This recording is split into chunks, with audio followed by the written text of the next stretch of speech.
السلام علیکم and welcome back another episode of vlog. آج کا وی لاگ سان لوکا چرچ کے بارے میں ہے اور بلونیا سے تقریباً 2 کلومیٹر کے فاصلے پہ یہاں پہ ایک چرچ ہے سان لوکا چرچ. آج ہم اس کی آپ کو ہسٹری بتائیں گے، اسی کی طرف ہم جا رہے ہیں. اور یہاں کی ایک مقامی شخصیت ہے تو وہ پاکستانی ہی جو تقریباً پچھلے کوئی 18 سال سے یہاں پہ رہ رہے ہیں، ان سے اس کی ڈیٹیل ہسٹری بھی معلوم کریں گے.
السلام علیکم گائز، جیسا کہ آپ دیکھ رہے ہیں ابھی ہم تھوڑا ایک ماؤنٹین ایریا پہ ہیں.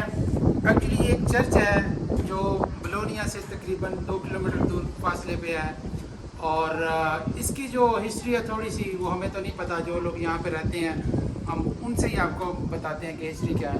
ہمارے بہت ہی یہ عزت مآب قابل ہمارے زیاد صاحب ہیں، وہ آپ کو بتائیں گے کہ وہ بیسیکلی وہ ہمیں لے کے بھی یہاں پہ ٹور پہ وہی آئے ہیں، اور وہ آپ کو ہسٹری بھی بتائیں گے اس کی کہ وہ کیا ہے. السلام علیکم. جیسا کہ ہمارے ویورز کو بتائیے کیا ہسٹری ہے اس کی. یہ سان لوکا جو چرچ ہے یہاں پہ، اس کے بارے میں آپ تھوڑا سا ایکسپلین کر دیں کہ اس میں کتنا پرانا ہے یہ، اور بلونیا سے کتنی دور ہے، اور اس کی اونچائی کتنی ہے.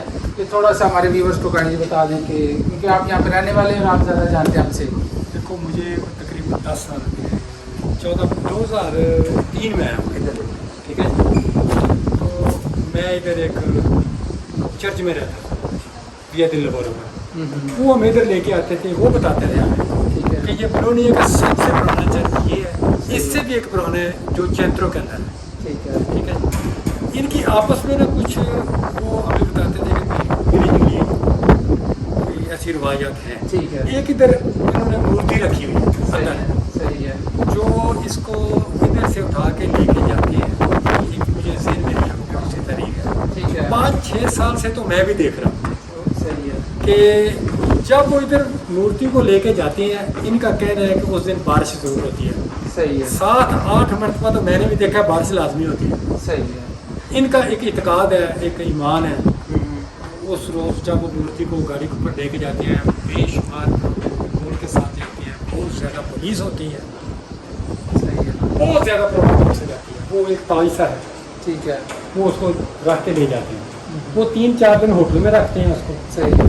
اور اس کے سامنے یہ ویا انڈیپینڈنس میں ایک چرچ ہے، اس میں کہا جاتا ہے کہ وہ اور یہ چرچ کے جو پادری تھے بڑے ٹھیک ہے، ایک تھے.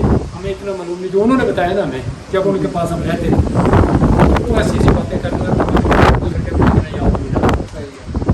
تو یہ بلونیا میں یہ جو چرچ ہے، اس کی کوئی بہت بڑی نا عظیم قسم کی ہسٹری ہے کہ یہ آپ دیکھ لو کہ کتنے کلومیٹر، 5 کلومیٹر کے قریب ہے. یہ جو برآمدے بنے ہوئے ہیں جس سے ہم گزر کے یہاں تک کھڑے ہیں، صحیح ہے. یہ صرف اس چرچ کے لیے بنایا گیا تھا کہ بارش سے بچنے کے لیے آدمی ادھر آ سکے. وہ جو پادری فوت ہو گیا، اسی اندر اس کی دیوار میں وہ رکھی ہے ممی. اچھا، ایک نہیں کئی ہیں. اور ہم نے اپنے بڑوں سے ادھر آ کے میں نے اس کی ریسرچ دیکھا کہ جتنے بھی ان کی عبادت گاہیں ہیں نا، ان کی دیواروں میں ان کے جتنے بھی پادری ہوتے ہیں نا، ان کی قبریں ہوتی ہیں. ٹھیک ہے، یہ جتنے برامدے گزر کے آئیں گے نا، راستے میں بھی جو ان کے مقدس قسم کے پادری گزرے ہیں نا، سب کی قبریں اس دیواروں میں رکھی ہوئی. اس کے اندر بھی رکھی ہے، اور اس جو یہ گیلری ہے جس سے ہم گزر کے آ رہے ہیں، ادھر بھی جگہ جگہ جگہ جگہ قبریں نظر آئیں گی. ان کا یہ ایسا سسٹم ہے. ہماری جہاں عبادت ہوتی ہے وہاں قبر نہیں ہوتی.